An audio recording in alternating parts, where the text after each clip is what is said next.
من الشيطان الرجيم. بسم الله الرحمن الرحيم. قل من حرم زينة الله التي أخرج لعباده والطيبات من الرزق قل هي للذين آمنوا في الحياة الدنيا خالصة يوم القيامة كذلك نفصل الآيات لقوم يعلمون. قل إنما حرم ربي الفواحش ما ظهر منها وما بطن والإثم والبغي بغير الحق وأن تشركوا بالله ما لم ينزل به سلطانا وأن تقولوا على الله ما لا تعلمون. ولكل أمة أجل فإذا جاء أجلهم لا يستأخرون ساعة ولا يستقدمون. يا بني آدم إما يأتينكم رسل منكم يقصون عليكم آياتي فمن اتقى وأصلح فلا خوف عليهم ولا هم يحزنون. والذين كذبوا بآياتنا واستكبروا عنها أولئك أصحاب النار هم فيها خالدون.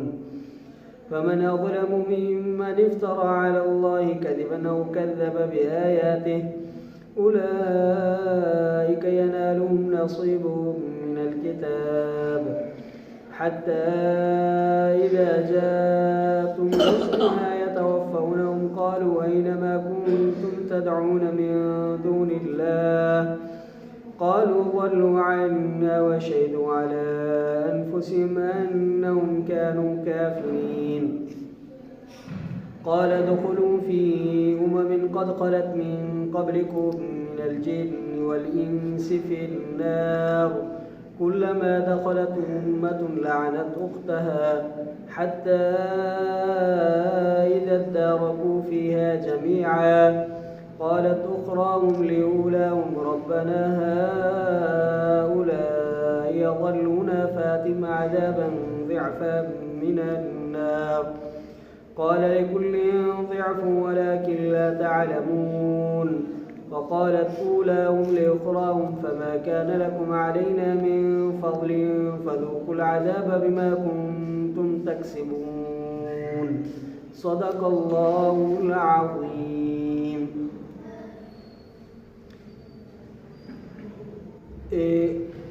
औलाद आदम या इंसान ज़ात बेशक न चौथ का हराम कयो अल्लाह जे ज़ेबो ज़ीनत के जेको कढियई पंहिंजे बाननि जे लाइ ऐं पाक शयूं रिस्क खां चो या उन्हनि माण्हुनि जे लाइ जिन ईमान आंदो आहे दुनिया जी हयाती में ख़ालिस क़यामत जे ॾींहुं हूंदियूं। अहिड़ी तरह खोले खोले बयानु कयूं त असां आयतूं अहिड़ी क़ौम जे लाइ जेका ॼाणे थी। छो त रुॻो हराम कयो रब मुंहिंजे फहाशी खे जेका ज़ाहिर हुजे इन खां ऐं जेका लिकल हुजे। रुॻो हराम कयो मुंहिंजे रब पुछड़े गुनाहनि खे जेके ज़ाहिरी हुजनि ऐं जेके लिकल हुजनि ऐं गुनाह खे ऐं सरकशी खे नाहक सां ऐं शरीक करणु तव्हांजो अल्लाह सां जो न नाज़िल कयो अल्लाह ताला इन सां का बि दलील खे ऐं चवणु तव्हांजो अल्लाह ताला ते जंहिं शइ खे नथा ॼाणो तव्हां ऐं हर हिकिड़ी उम्मत जे लाइ वक़्तु आहे मुक़ररु। पोइ जॾहिं ईंदो वक़्तु इन्हनि जो न पोइते थींदा का घड़ीअ न अॻिते थींदा। ए इंसान ज़ात ए औलाद आदम अलैहिस्सलाम बाक़ी ज़रूरु ईंदा तव्हां वटि रसूल मुंहिंजे तरफ़ां किसो बयानु कंदा तव्हां ते मुंहिंजे आयतुनि जो पर पोइ जा माण्हू तक़वा इख़्तियार कई ऐं इस्लाह कई दुरुस्त कई ठीकु कई पाण खे पोइ न आहे ख़ौफ़ इन्हनि ते ऐं न ॾुख वारा थींदा।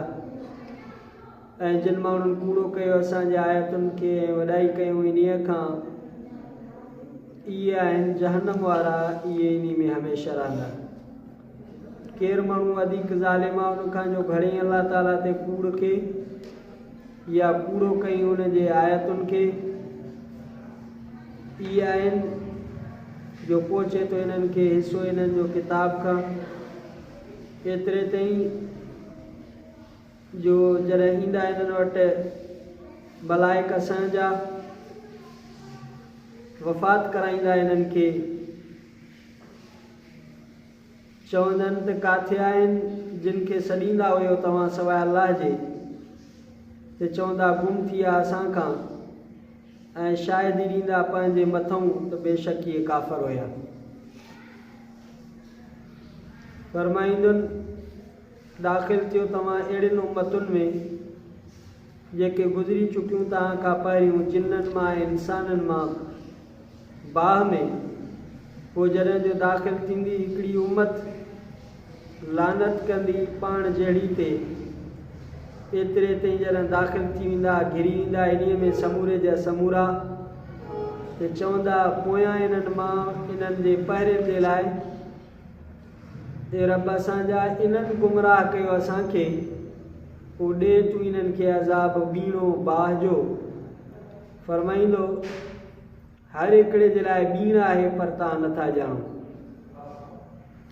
ऐं चवंदा पहिरियां इन्हनि मां इन्हनि जे पोयनि जे लाइ न हुयो तव्हांजे लाइ असांजे मथां को बि फज़ुल का बि फज़ीलत, पोइ चखो अज़ाब उन जे करे जो कमाईंदा हुयो तव्हां। सूरतुल आराफ़ जो 3 रुकू ऐं 8 सिपारे जो 10 रुकू आयत नंबर 31 खां आयत नंबर 39 ताईं मुकम्मल रुकू जी तिलावत भी कईसीं ऐं उन जो तर्जुमो भी पढ़ियोसीं। इन्हनि आयात जो तफ़सीर मारिफुल क़ुरान जुल्द नंबर 3 सफ़ो नंबर 549 खां नकुल कजे थो। पहिरियुनि आयतुनि में अल्लाह ताला फरमायो त कंहिं उम्दे लिबास ऐं सुठनि खाधनि खे हराम कयो आहे। अल्लाह ताला इहे सुठियूं शयूं सुठो लिबास दुनिया जी हयाती में मोमिननि खे अता फरमायो आहे ऐं ख़ालिस वरी क़यामत जे ॾींहुं मिलंदनि। इन्हनि आयात जे मुतालिक़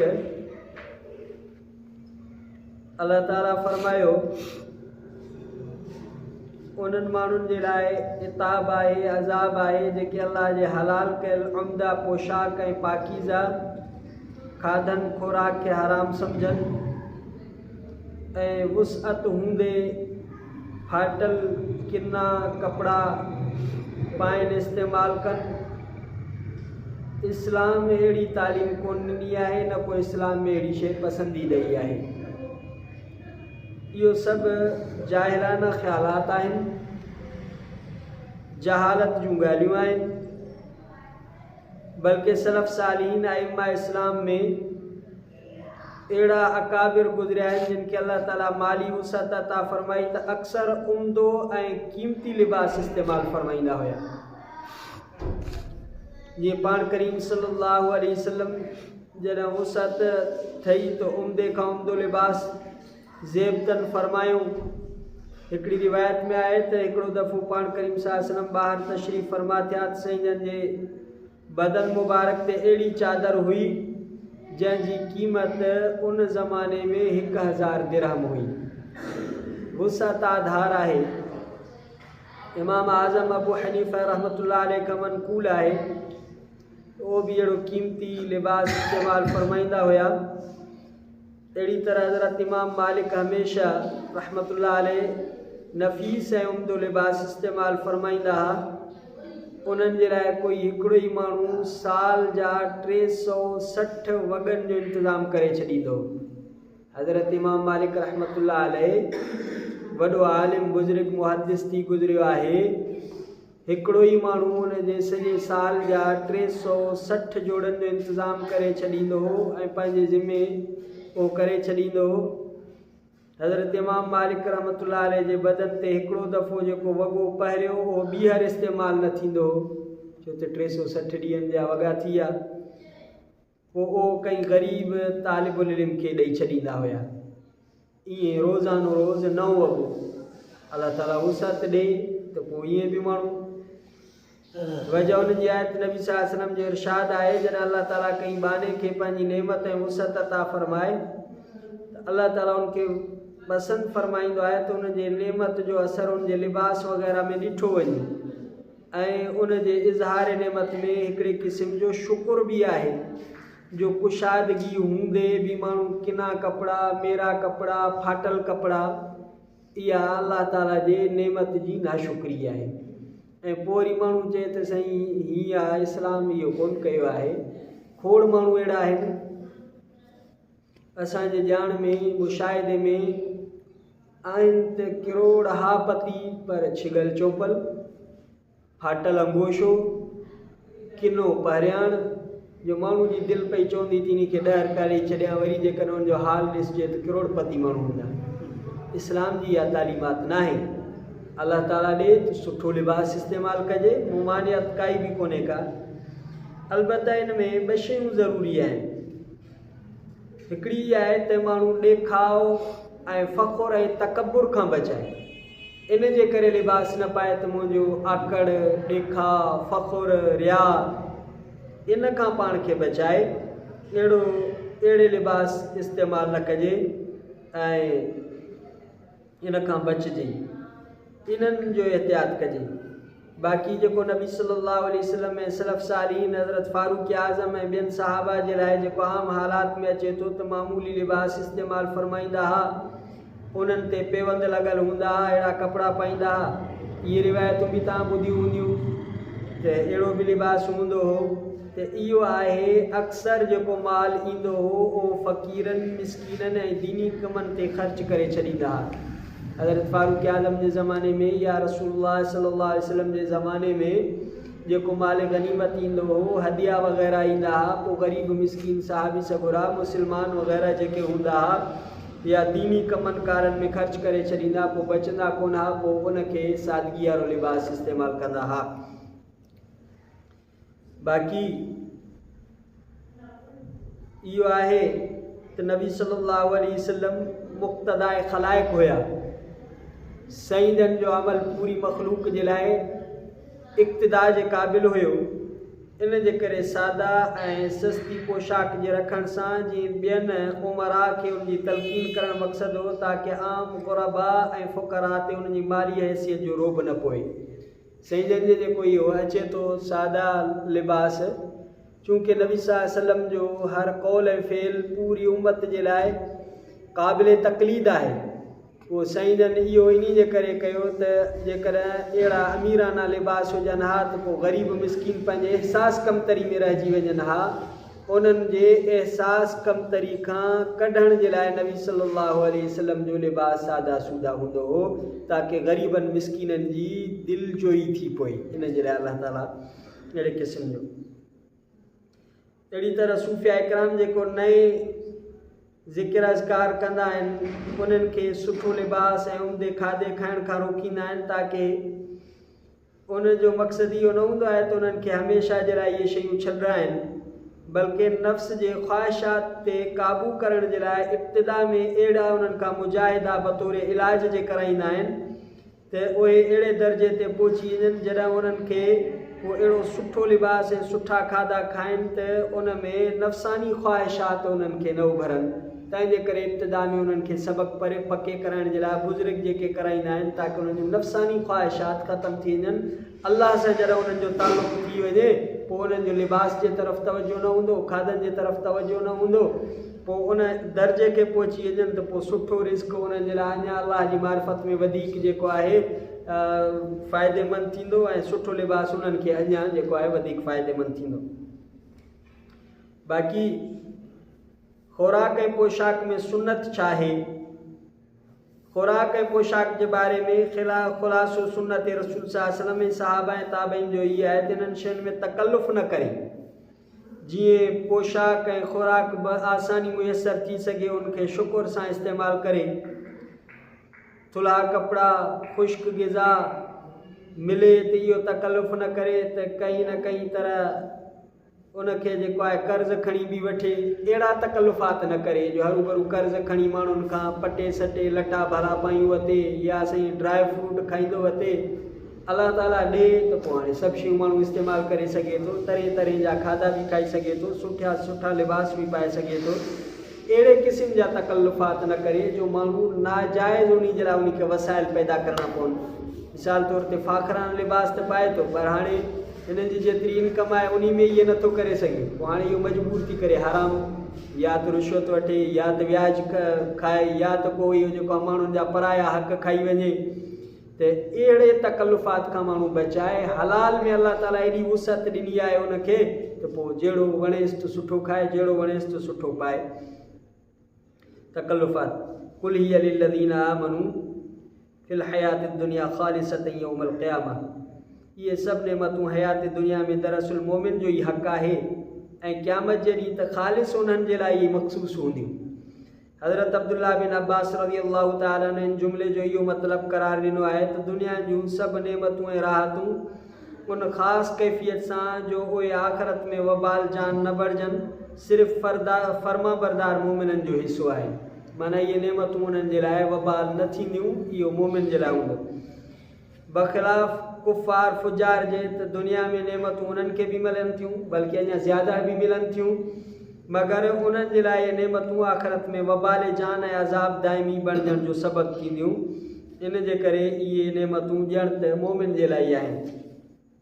ॿियो इन आयत जो इहो मक़सदु आहे, मुफ़स्सिरीन हज़रात फरमायो आहे त दुनिया में सभु नेमतूं ऐं राहतुनि सां गॾु महिनत बि आहे, मशक़त बि आहे, पोइ वरी इन्हनि जे ख़तमु थियण जो ख़तरो बि आहे, रंज ऐं ग़म बि लॻल आहे। ख़ालिस ऐं ख़ालिस जेका राहत ऐं नेमत आहे जेका ख़तमु बि न थिए, ज़वाल बि न थियो आहे, उहो ईंदी जन्नत में। हाणे मिसाल तौर ते असां दुनिया में केॾो बि उम्दा लिबास पायूं पर 2-3 धोपनि खां पोइ पुराणो थी वेंदो, ट्रोपोनी जो टुटी पवंदो, फाटी पवंदो, ख़तमु थी वेंदो, उनजी शाइनिंग जेका पहिरें धोप में हूंदी उहा ॿिए में न रहंदी। त ईअं दुनिया में इहे दाइमी न आहिनि। जन्नत में वरी जेको आहे इहे हमेशह दाइमी हूंदियूं, हमेशह हमेशह जे लाइ हूंदियूं, त माना जन्नत में ख़ालिस नेमतूं हूंदियूं। ॿियो हितां जेके इहे नेमतूं लिबास या उम्दा खाधा इन्हनि जे लाइ थोरी घणी महिनत आहे, लोड़ण लोचण आहे, महिनत खां सवाइ शयूं हासिलु नथियूं थियनि। जन्नत में ईअं न हूंदो, महिनत मज़दूरी काई बि कोन हूंदी, मशक़त का बि कोन हूंदी। अलाह ताला फरमाए कज़ालिक नुफ़स्सिलुल आयाति लिक़ौमिन यअलमून। इहे असां आयतूं खोले खोले बयानु कयूं था अहिड़ी क़ौम जे लाइ जेका क़ौम इल्मु रखे थी, सम्झे थी, ॼाणे थी। उन खां पोइ अलाह ताला फरमाए त ज़ाहिरी गुनाह हुजनि, लिकल गुनाह हुजनि, सरकशी हुजे, अलाह सां शरीक करणु हुजे, ऐं इहे सभु रब सां गुनाह हराम कया आहिनि। शिरक बि हराम, बातिनी लिकल गुनाह बि हराम, ज़ाहिरी गुनाह बि हराम, सरकशी बि हराम, सभु इहे गुनाह छा आहिनि, हराम आहिनि। बाक़ी हर हिकिड़े उम्मत जे लाइ वक़्तु मुक़ररु आहे, जॾहिं वक़्तु इन्हनि जो ईंदो त पोइ अॻिते पोइते न थी सघंदा, का घड़ी पल उन्हनि खे उन मां का मोहलत मिले, ईअं कोन थींदो। हर उम्मत जे लाइ, उम्मत जहिड़ी बि हुजे उन जे लाइ वक़्तु मुक़ररु आहे। उन खां बाद में अलाह ताला आख़िरी आयतुनि में फरमायो त रसूल तव्हां वटि ईंदा, पोइ उन्हनि जो जेको इत्तिबा कंदो, ताबेदारी कंदो, तक़वा इख़्तियार कंदो, पंहिंजे अमलनि जी इस्लाह कंदो, पोइ इन्हनि खे क़यामत जे ॾींहुं ख़ौफ़ बि कोन थींदो, ॾुख बि न थींदो। जिन माण्हुनि अलाह जे आयतुनि खे कूड़ो कयो, तकबुर कयूं, इहे जहन्नम वारा आहिनि। उन खां वधीक केरु कूड़ो ऐं ज़ालिम थींदो जेको अलाह जे आयतुनि खे कूड़ो करे। ऐं इन्हनि वटि असांजा मलाइक ईंदा, पोइ इन्हनि खे मारींदा, पोइ उन्हनि खां पुछंदा त तव्हांजा जिन खे अलाह जो शरीक सम्झंदा हो, भाङे भाईवार सम्झंदा हो, उहे काॾे विया? चवंदा उहे अॼु असां खां गुम थी विया, असां काफ़र हुयासीं, असां अलाह खे न मञियोसीं। अलाह ताला फरमाईंदो जहन्नम में दाख़िल थियो। जॾहिं जहन्नम में दाख़िल थींदा हिक ॿिए ते लानतूं कंदा, हिक ॿिए ते तनक़ीद कंदा, हिक ॿिए खे जेको आहे घटि वधि ॻाल्हाईंदा, अलाह वटि दाई थींदा, पोयां जेके हूंदा पारियुनि ते दाई थींदा, रब साईं इन्हनि असांखे गुमराह कयो, इहे असांजा अॻुवाणी, इहे असां खां पेशवा, असां खां अॻु में हुया। पोइ वरी इन्हनि खे ॿीणो अज़ाब ॾे, इन्हनि असांखे गुमराह कयो। अलाह ताला फरमाईंदो त ॿिन्ही खे ॿीणो अज़ाब मिलंदो। पहिरियां वरी पोयनि जे लाइ चवंदा त असांखे तव्हांजे मथां कहिड़ो कंट्रोल हुयो, या असांखे तव्हांजे मथां को तसलुत हुयो, को जबर हुयो, को ॾाढ हुयो जो असां तव्हांखे ज़ोरी मञरायोसीं। तव्हां पाण ई दग ते हली पियो। अॼु तव्हांखे पंहिंजे कई कमाई महिनत ऐं अमलनि जो बदिलो मिलंदो। तेसिताईं रुकू पूरो थियो। इंशाअल्लाह ताला ज़िंदगी रही सुभाणे वारो रुकू वरी सुभाणे इंशाअल्लाह ताला तिलावत कंदासीं। रब्बना आतिना फिद दुनिया हसनतुन व फिल आखिरति हसनतुन व क़िना अज़ाबन। अल्लाहुम्मा इन्नका अफ़ुव्वुन करीमुन तुहिब्बुल अफ़्व फ़अफ़ु अन्नी। सल्लल्लाहु तआला अला खैरि ख़ल्क़ि मुहम्मद सल्लल्लाहु अलैहि वसल्लम व अला आलिहि व सहाबिहि। ला इलाहा इल्लल्लाह मुहम्मदुर रसूलुल्लाह।